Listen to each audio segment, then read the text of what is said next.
ली चैटेलियर्स principal,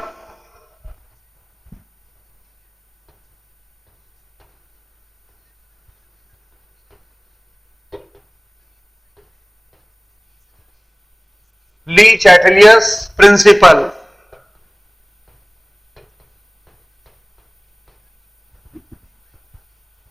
right, ये क्या कहता है ली चैटेलियर्स प्रिंसिपल? इस पर जरा लिखिएगा। It states that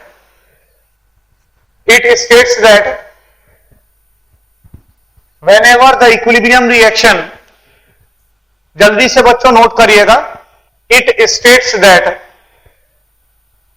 whenever an equilibrium reaction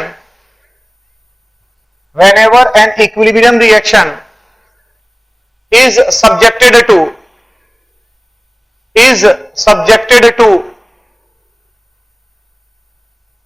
any change, then the reaction shifts in that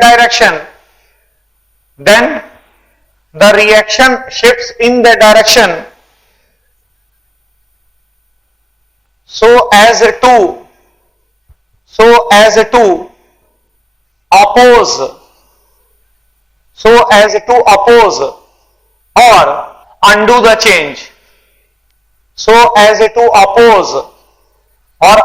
change, right, एक बार फिर से मैं रिपीट कर रहा हूं। It states that whenever the equilibrium reaction is subjected to any change, the reaction shifts in that direction so as to oppose or undo the change।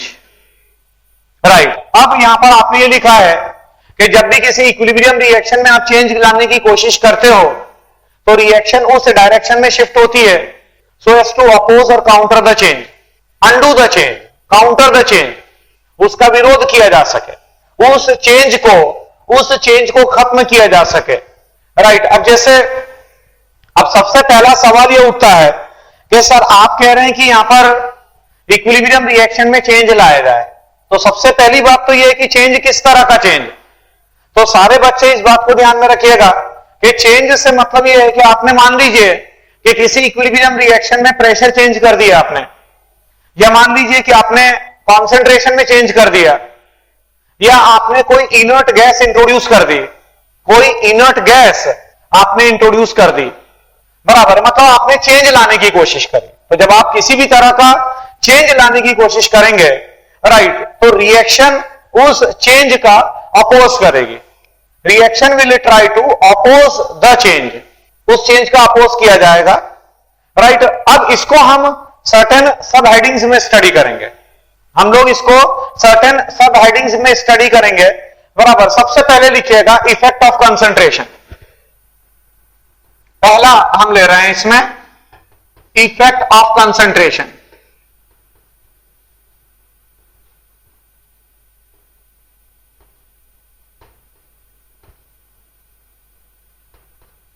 Effect of concentration, इसमें जरा दो लाइन नोट कर लीजिएगा।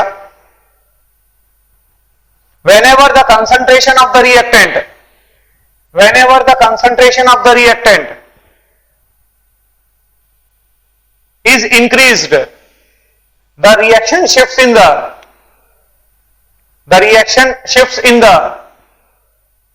forward direction,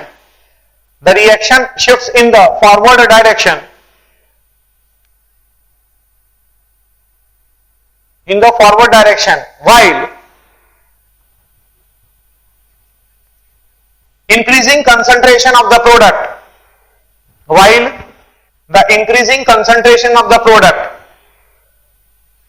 increasing concentration of the product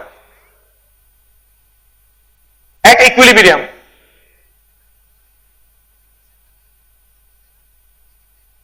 shifts the reaction in the backward direction, right. अब ये जो बात मैंने कही है, इसका क्या लॉजिक है, क्यों ऐसा हो रहा है, राइट, ये बात को समझने की कोशिश करिएगा। मान लीजिए कि हमारे पास एक रिएक्शन है, A gaseous plus B gaseous in equilibrium with C gaseous plus D gaseous. ये आपकी एक इक्विलिब्रियम रिएक्शन है, A gaseous plus B gaseous is in equilibrium with C gaseous plus D gaseous. अब अगर मैं आपसे बोलूं कि बच्चों एक काम करो, इसका केसी का एक्सप्रेशन सेट करिए, तो आप बोलेंगे sir Kc is equal to the concentration of C into the concentration of D upon the concentration of A into the concentration of B. इस इक्विलिब्रियम रिएक्शन के लिए ये हमने केसी का एक्सप्रेशन सेट किया, राइट। अब मैं यहां पर एक नया कॉन्सेप्ट आपको इंट्रोड्यूस कर रहा हूं, वो है क्यू, जिसको हम लोग कहते हैं रिएक्शन कोएफिशिएंट। रिएक्शन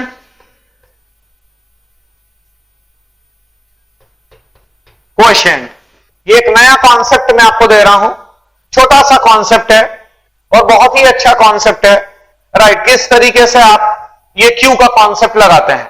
जब कोई रिएक्शन, क्यू मतलब होता है रिएक्शन कोएफिशिएंट, जब कोई रिएक्शन इक्विलिब्रियम में होती है तो ऐसा कहा जाता है the value of Q is equal to the value of the equilibrium constant. जैसे कि ये जो रिएक्शन थी मेरी, यह रिएक्शन इक्विलिब्रियम में थी और इक्विलिब्रियम में थी, इसका मतलब Q की वैल्यू Kc के बराबर होगी, which is equal to this. तो सारे बच्चे इस बात को ध्यान में रखिएगा कि जिस समय कोई रिएक्शन इक्विलिब्रियम में होती है तो जो Q होता है रिएक्शन कोएफिशिएंट होता है, वह रिएक्शन कोएफिशिएंट इक्विलिब्रियम कांस्टेंट के बराबर माना जाता है। इसका मतलब the value of Q is equal to the value of equilibrium constant, this is at equilibrium. अगर Q की value, if the value of Q is less than the value of equilibrium constant, then the reaction will shift in the forward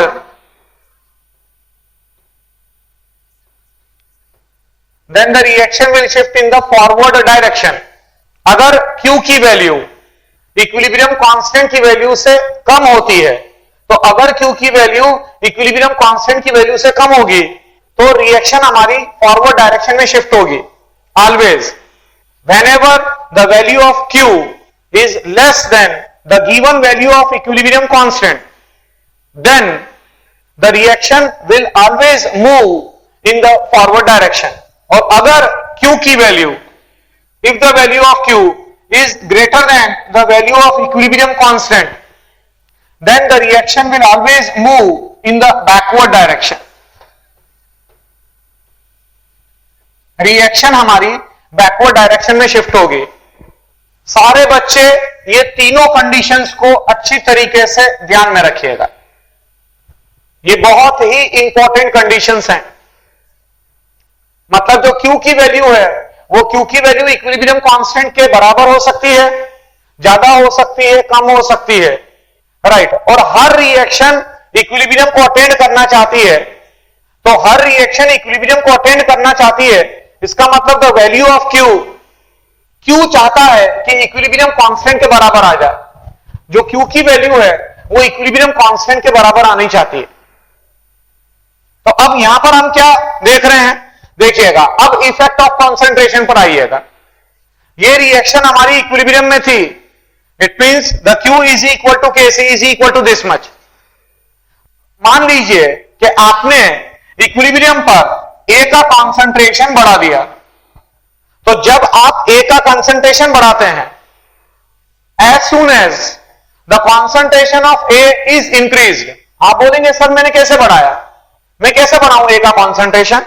भाई ये reaction closed vessel में हो रही है, तो मान लीजिए कि आपने A के कुछ मोल्स उस क्लोज्ड वेसल में इंट्रोड्यूस कर दिए। उस क्लोज्ड वेसल के अंदर आपने A के जो कैपिटल ए है उस कैपिटल ए के कुछ मोल्स आपने इंट्रोड्यूस कर दिए। तो जिस समय आप कैपिटल ए के कुछ मोल्स इंट्रोड्यूस करेंगे अंदर तो उसका कंसंट्रेशन बढ़ जाएगा। कांस्टेंट वॉल्यूम पर जब किसी कंपोनेंट के मोल्स आप बढ़ाते हो, राइट, इसका मतलब यह है कि आप उसका कंसंट्रेशन बढ़ा रहे हो। तो यहां पर हमने क्या किया, यहां पर हमने ए के मोल्स इंट्रोड्यूस करे उस क्लोज्ड वेसल में। आप सब अच्छी तरीके से जानते हैं कि मोलैरिटी इज इक्वल टू होता है, molarity is equal to number of moles upon volume in litre, in litre, ये हमारा फॉर्मूला होता है। तो वॉल्यूम तो कांस्टेंट है, यहां पर एक क्लोज्ड वेसल में रिएक्शन हो रही है, बराबर है। अगर मान लीजिए कि किसी कंपोनेंट के आपने नंबर ऑफ मोल्स बढ़ा दिए, तो जब नंबर ऑफ मोल्स बढ़ाओगे इसका मतलब आपने मोलैरिटी को बढ़ा दिया। तो अब आपने क्या किया कि वो जो क्लोज्ड वेसल था उस क्लोज्ड वेसल के अंदर आपने कैपिटल ए के कुछ मोल्स इंट्रोड्यूस कर दिए।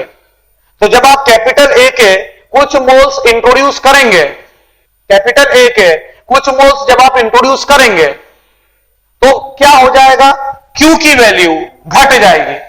The value of Q, actually जैसे ही आप A को इंट्रोड्यूस करोगे तो इक्विलिब्रियम डिस्टर्ब हो जाएगा, रिएक्शन इक्विलिब्रियम में नहीं रहेगी।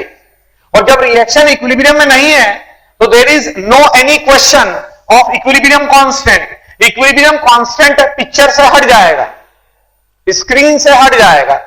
जिस समय आप ए का कंसंट्रेशन बढ़ाते हैं तो जैसे ही आप ए का कंसंट्रेशन बढ़ाओगे रिएक्शन इक्विलिब्रियम में नहीं रहेगी। और जब रिएक्शन इक्विलिब्रियम में नहीं है तो there is no any question of equilibrium constant, क्योंकि जब इक्विलिब्रियम में कोई रिएक्शन होती है तभी उसका कांस्टेंट होगा। जब रिएक्शन इक्विलिब्रियम में नहीं है तो there is no any question of constant. तो अब इक्विलिब्रियम कांस्टेंट हट चुका है, बट जो Q की वैल्यू है जब आप A का कंसंट्रेशन बढ़ाएंगे या जब आप B का कंसंट्रेशन बढ़ाएंगे उस सिचुएशन में Q की वैल्यू डिक्रीज कर जाएगी। और जब जब Q की वैल्यू डिक्रीज करेगी, मतलब जब Q की वैल्यू इक्विलिब्रियम कांस्टेंट की वैल्यू से कम होगी, right, then the reaction will move in the forward direction. Reaction आपकी फॉरवर्ड डायरेक्शन में शिफ्ट हो जाएगी, जैसा कि यहां पर आपको मिलेगा। जिस समय आप A का कंसंट्रेशन बढ़ाते हैं या आप B का कंसंट्रेशन बढ़ाएंगे तो उस सिचुएशन के अंदर जो Q की वैल्यू है वो Q की वैल्यू डिक्रीज कर जाएगी। और जब Q की वैल्यू डिक्रीज करेगी तो उसको कंपनसेट, Q हर समय इक्विलिब्रियम कांस्टेंट के बराबर आना चाहता है। तो जब Q की वैल्यू डिक्रीज करेगी reaction will shift in the forward direction, right. और रिएक्शन कब तक फॉरवर्ड जाती रहेगी, रिएक्शन तब तक फॉरवर्ड जाती रहेगी जब तक कि जो Q की वैल्यू है, राइट, वो इक्विलिब्रियम कांस्टेंट के बराबर नहीं आ जाती, मतलब रिएक्शन फिर से इक्विलिब्रियम में नहीं आ जाती, राइट। अगर मान लीजिए कि आपने C और D का कंसंट्रेशन कम किया, अब ये अगला केस में ले रहा हूं, अगर मान लीजिए कि आपने C का कंसंट्रेशन कम कर दिया, इक्विलिब्रियम के ऊपर आपने C का कंसंट्रेशन कम कर दिया, तो जिस समय आप C का कंसंट्रेशन कम करेंगे तो C का कंसंट्रेशन कम करने से Q की वैल्यू अगेन कम हो जाएगी। और जब Q की वैल्यू कम हो जाएगी again the reaction will shift in the forward direction.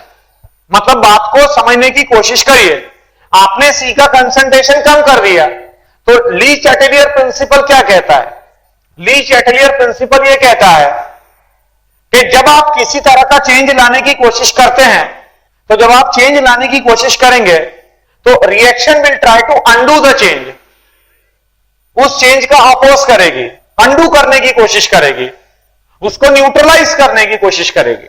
जो चेंज है उस चेंज को न्यूट्रलाइज करने की कोशिश की जाएगी। तो यहां पर जिस समय आप C का कंसंट्रेशन कम करते हैं तो जिस समय आप C का कंसंट्रेशन कम करेंगे, राइट, तो C का कंसंट्रेशन कम हो चुका है तो उसको अंडू करना जरूरी है। अंडू करने से मतलब है कि C का कंसंट्रेशन फिर से बढ़ाना जरूरी है। तो C का कंसंट्रेशन बढ़ाने के लिए the reaction will shift in the forward direction, reaction आपकी फॉरवर्ड डायरेक्शन में शिफ्ट हो जाएगी। और अगर मान लीजिए कि आपने D का कंसंट्रेशन बढ़ा दिया, मान लीजिए कि आपने इक्विलिब्रियम पर डी का कंसंट्रेशन बढ़ा दिया। तो जिस समय आप इक्विलिब्रियम पर डी का कंसंट्रेशन बढ़ाते हैं, तो जब आप डी का कंसंट्रेशन बढ़ाएंगे, राइट, डी का कंसंट्रेशन आपने बढ़ा दिया, तो जब आप डी का कंसंट्रेशन बढ़ाएंगे तो जो क्यू की वैल्यू है वो बढ़ जाएगी। किससे कंपैरिजन कर रहे हैं? हम कंपैरिजन कर रहे हैं इक्विलिब्रियम कांस्टेंट से। जैसे ही आप डी का कंसंट्रेशन बढ़ाते हो, क्यू की वैल्यू बढ़ जाएगी, और जब क्यू की वैल्यू बढ़ेगी, right, then the reaction will shift in the backward direction. Whenever the value of Q is greater than the value of equilibrium constant, the reaction shifts in the backward direction. तो ये बच्चों मैंने आपको बताया कि आखिर क्यों रिएक्शन फॉरवर्ड या बैकवर्ड डायरेक्शन में शिफ्ट होती है जब आप कॉन्सेंट्रेशन में चेंज लाते हैं। उसका लॉजिक मैंने आपको बताया, उसका लॉजिक एक्चुअली क्यू से रिलेटेड है, और ये तीनों कंडीशन डेफिनेटली आप ध्यान में रखिएगा, राइट। और ये जरूर से ध्यान में रखिएगा कि जो क्यू है वो क्यू अपने आप को इक्विलिब्रियम कांस्टेंट के बराबर रखना चाहता है, राइट। मैं एक छोटा सा आपको एक एग्जांपल दे रहा हूं, देखिएगा। अगर मान लीजिए क्यू का कैसे इस्तेमाल करेंगे, मैं इसके लिए आपको एक केस बता रहा हूं।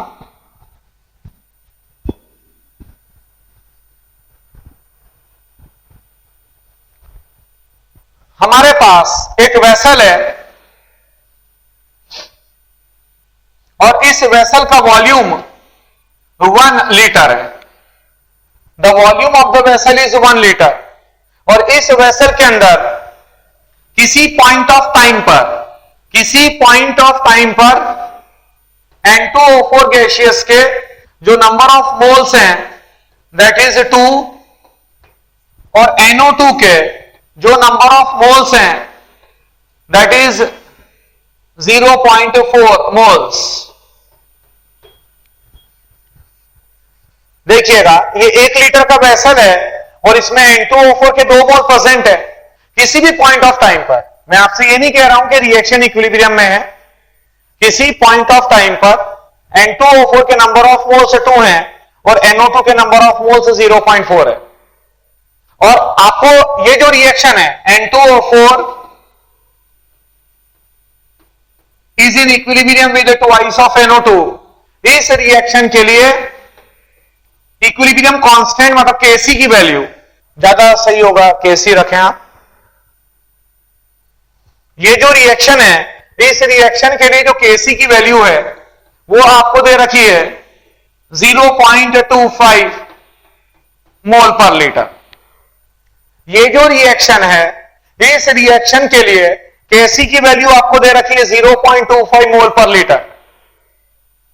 अब आपसे यह पूछा जा रहा है कि रिएक्शन किस दिशा में जाएगी, मतलब N2O4 NO2 में टूटेगा या NO2 आपस में कंबाइन कर N2O4 का फॉर्मेशन करेगा। तो अब ऐसी सिचुएशन में हम क्या करेंगे? ऐसी सिचुएशन में ये जो रिएक्शन आपके सामने लिखी हुई है, इस रिएक्शन के लिए आप Q की वैल्यू आइडेंटिफाई करें, और Q निकालने का तरीका बिल्कुल ऐसा ही होता है जैसे कि आप इक्विलिब्रियम कांस्टेंट की वैल्यू निकालते हैं। That is Q is equal to the concentration of NO2 to the power 2 upon the concentration of N2O4 at the given point of time. किसी पॉइंट ऑफ टाइम पर आपको N2O4 और NO2 के number of moles दे रखें। अब मैं क्या करूंगा बच्चों? NO2 के नंबर ऑफ मोल्स कितने दे रखे हैं? 0.4, राइट। तो कंसंट्रेशन कितना हो जाएगा? NO2 का कंसंट्रेशन हो जाएगा 0.4 अपॉन 1, राइट। कंसंट्रेशन लेना होता है, concentration is equal to mole upon volume होता है, volume is 1 litre, it mean 0.4 upon 1 to the power 2 upon N2O4 के 2 मोल प्रेजेंट है, ये 2 अपॉन 1। ये जान कर मैं 1 लिख रहा हूं ताकि आपको ये बताने के लिए कि we have to definitely consider the volume. Volume को कंसिडर करना बहुत ज्यादा जरूरी होता है, बहुत ज्यादा जरूरी है। तो अगर अब आप इसको सॉल्व करेंगे तो ये सॉल्व करने के बाद हमारे को मिलेगा 0.4 का स्क्वायर दैट इज 0.16 अपॉन 2 मिल जाएगा। और इसको अगर आप सॉल्व करेंगे तो ये वैल्यू मिलेगी 0.08।